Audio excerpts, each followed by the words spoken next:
தேவனுக்கே மகிமை உண்டாவதாக. இந்த புதிய நாளிலும் கர்த்தர் உங்களுக்கு அருளும் நம்பிக்கையூட்டும் வார்த்தை. உலக கவலைகளால் பாரமடையாதே, முதலாவது என் ராஜ்யத்தையும் நீதியையும் தேடு.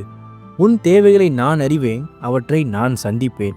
இவையெல்லாம் உனக்கு கூட கொடுக்கப்படும். மத்தேயு 6:33. முதலாவது தேவனுடைய ராஜ்யத்தையும் அவருடைய நீதியையும் தேடுங்கள், அப்பொழுது இவைகளெல்லாம் உங்களுக்கு கூட கொடுக்கப்படும். கிறிஸ்துவுக்கு பிரியமானவர்களே, அன்று சாலமோன் ராஜா தனக்காக எதையும் கேட்காமல் தேவனுடைய ஜனத்தை ஆள ஞானத்தை கேட்டார். அவர் தேவனுடைய நீதியை தேடினார். ஆனால் தேவன் அவர் கேட்காத ஐஸ்வர்யத்தையும் கனத்தையும் மகிமையும் கூட அவருக்கு கொடுத்தார். அதுபோல இன்று நீங்களும் உங்கள் தேவைகளை குறித்து கவலைப்படாமல் தேவனுடைய சுத்தத்திற்கும் அவருடைய ராஜ்யத்திற்கும் முதலிடம் கொடுங்கள். அவர் உங்கள் தேவைகளை அற்புதமாக சந்திப்பார். ஆமேன். ஜெபிப்போம். என் அன்புள்ள பரிசுத்த பரலோக பிதாவே, இந்த புதிய நாளுக்காக உமக்கு நன்றி. நான் என் கவலைகளை உம்மிடம் ஒப்படைக்கிறேன். சாலமோனை போல உலக காரியங்களுக்கு பதிலாக உம்முடைய ராஜ்யத்தையும் நீதியையும் என் வாழ்வில் முதன்மையாக தேட என் இருதயத்தை அர்ப்பணிக்கிறேன்.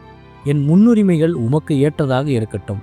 நான் உம்முடையதை முதலில் தேடும்போது நீர் என்னுடையதை கவனித்துக் கொள்வீர் என்று நான் விசுவாசிக்கிறேன்.